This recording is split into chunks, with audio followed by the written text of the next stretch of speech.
नाजरीन, अब बात कर लेते हैं एक ऐसे मसले की जो न जाने क्यों लोगों के अंदर जो है वो अपने आप को खूबसूरत बनाने की वजह से खुद साख्ता तौर पर जो है वो ऐड कर लिया गया है। आजकल रंग गोरा करने वाली क्रीम और उनके साथ मुख्तलिफ किस्म के जो ट्रीटमेंट फैशन में आ गए हैं, और लेकिन कुछ इतलात ऐसी भी हैं कि रंग गोरा करने वाली ये जो वाइटनिंग क्रीम्स के इस्तेमाल से जिल्द का कैंसर होने का चांस बहुत ज़्यादा बढ़ जाता है। इसमें शायद मरकरी होता है और इसमें तीन किस्म के जो हैं वो एसिड्स शामिल होते हैं। इन क्रीमों का इस्तेमाल कैंसर और दूसरी बीमारियों की वजह बन सकता है, और अगर ऐसा है तो पाकिस्तान में 200 किस्म की रंग गोरा करने वाली गैर मयारी क्रीमों को मार्केट में आने से रोकने की जिम्मेदारी आखिर किसकी है? और इसी सिलसिले में जो है वो हमें ज्वाइन कर लिया है डॉक्टर बिलाल शम्स जो है वो हमारे साथ हैं। उनसे बात करते हैं। अस्सलाम वालेकुम डॉक्टर साहब। वालेकुम अस्सलाम। डॉक्टर साहब, सबसे पहले तो मुझे ये बताइएगा, ये जो रंग गोरा करने के लिए क्रीमें इस्तेमाल होती हैं, इन्हें लगाने जी के जी फौरन बाद जो है 5 मिनट के बाद आपका रंग सफेद हो जाता है, चूने जैसा। ये तो है फैक्ट जी जी कि ये हो रहा है। तो ये क्या ऐसी इसके अंदर चीज शामिल है, क्या केमिकल शामिल है जो कि आपकी स्किन को इतना थिन कर देता है, इतना बर्न कर देता है, जिसकी वजह से आप वक्ती तौर पे तो खुद को गोरा महसूस करते हैं, लेकिन ये आगे चल करके कैंसर का बायस बन जाता है? जी, आपने बहुत अच्छा सवाल किया और ये पब्लिक अवेयरनेस के लिए बहुत ज़रूरी है। ये रंग गोरा करने का जो रुझान है ये हमारे रीजन में बहुत ज़्यादा है और अनफॉर्चुनेटली इस पे कोई चेक नहीं है। सो इन क्रीमों के जो इंग्रेडिएंट्स है इनके अंदर पोटेंट स्टेरॉइड्स डाले गए हैं और अफसोस की बात ये है कि पोटेंट स्टेरॉइड्स के साथ-साथ एक और खतरनाक केमिकल जिसको मर्क्यूरी कहते हैं, जो कि बेसिकली ज़हर है, वो भी इसके अंदर शामिल किया गया है। और तो और इन क्रीमों के साथ-साथ जिनको नाम ये लोग देते हैं कि ये सन ब्लॉक है, इवन सन ब्लॉक के अंदर इन्होंने ये डाल दिया है और लिक्विड फॉर्म में फेस वॉश के अंदर स्टेरॉइड्स डाले गए हैं। सो ये जो इंग्रेडिएंट्स हैं, ये आर्ज़ी तौर पे तो एक चमक-दमक दे देते हैं, लेकिन कुछ वक़्त के बाद ये स्किन को थिन कर देते हैं, रेड कर देते हैं, एट्रोफिक कर देते हैं, चेहरे पे बाल आ जाते हैं और वो चेहरा फिर वो आप सन को आप टॉलरेट ही नहीं कर पाते हो और आप उसको फिर जब ट्रीट करने लगते हो तो बड़ी मुश्किल से ये रिवर्स होती हैं ये चेंजेस। मुझे ये भी बताइएगा कि ये जो केमिकल आपने अभी बताए, ये तो हैं खैर जी नुकसानदेह जी और ये कैंसर का जो है वो बाइस बन रहे हैं। इसकी जी जी ज़रूरत जो है वो हमारे लोगों में क्यों इतनी ज़्यादा आम हो गई है? ये गोरा होना जो है वो हर किसी का शौक, चले ठीक है, हर बंदा खूबसूरत दिखना चाहता है, लेकिन ये जो एक जी जी स्टीरियोटाइप हमने सेट कर दिया है, जी बहू चाहिए गोरी, बेटा हमारा सिया तवे जैसा ही क्यों ना हो, ये क्या ये वजह जी बनती है आपको गोरा करने की? और लड़कों में भी ये रुझान अब तो बढ़ रहा है कि वो अपने आप को बहुत ज़्यादा हद तक जाकर गोरा करना चाहते हैं। तो मुझे ये बताइएगा कि बगैर इस केमिकल के या इस तरह की चीज़ों के आप नेचुरली अपने आप को किस तरीके से, अपने स्किन को जो है वो फ्रेश रख सकते हैं? जी, ये बहुत इम्पोर्टेंट सवाल है। मेरे पास जब भी पेशेंट्स आते हैं, उनका एक क्रेज़ रहता है कि डॉक्टर साहब मुझे व्हाइटनिंग का ट्रीटमेंट दे दें। तो हमारा ये फ़ोकस होता है कि आपकी स्किन अगर हेल्दी है, तो ये खूबसूरत है।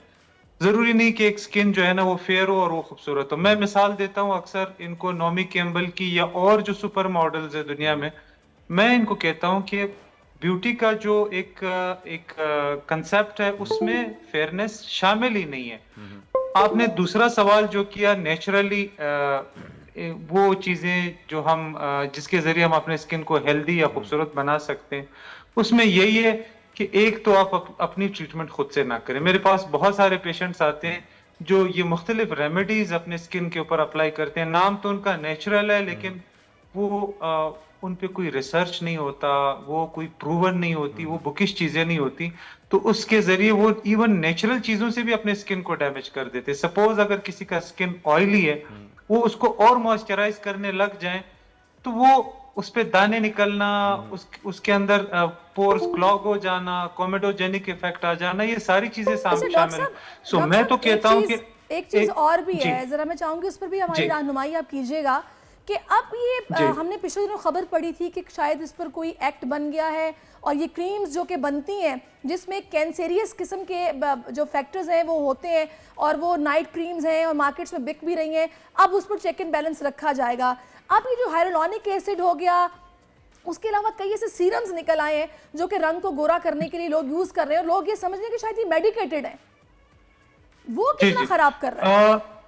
जी जी, आप सही कह रही हैं। इस पे चेक तो शुरू से होना चाहिए था। अनफॉर्चुनेटली चूंकि मैं पाकिस्तान एसोसिएशन ऑफ डर्मेटोलॉजिस्ट को रिप्रेजेंट करता हूं, लेकिन अनफॉर्चुनेटली मैं ओपनली किसी का नाम ले नहीं सकता कि कौन सबसे ज्यादा इस पे रिस्पॉन्सिबल है इन चीजों को प्रमोट करने में, क्योंकि एक इतनी स्ट्रांग लॉबी है कि इसको फेस करने के लिए फिर वो जो लीगल प्रोसीजर है उसके थ्रू गुजरना एक आपसे अपना काम रह जाता है और फिर आप इन चक्करों नहीं, में पड़ लेकिन जाते डॉक्टर हो। साहब ये जो रेटिनॉल हो गया, हाइलुरोनिक एसिड हो गया, ये चीजें जो मार्केट में इतनी ज्यादा आ गई हैं और बिक भी रही हैं, ये क्या ठीक है? लोग डॉक्टर्स की रिकमेंडेशन के बगैर यूज कर रहे हैं?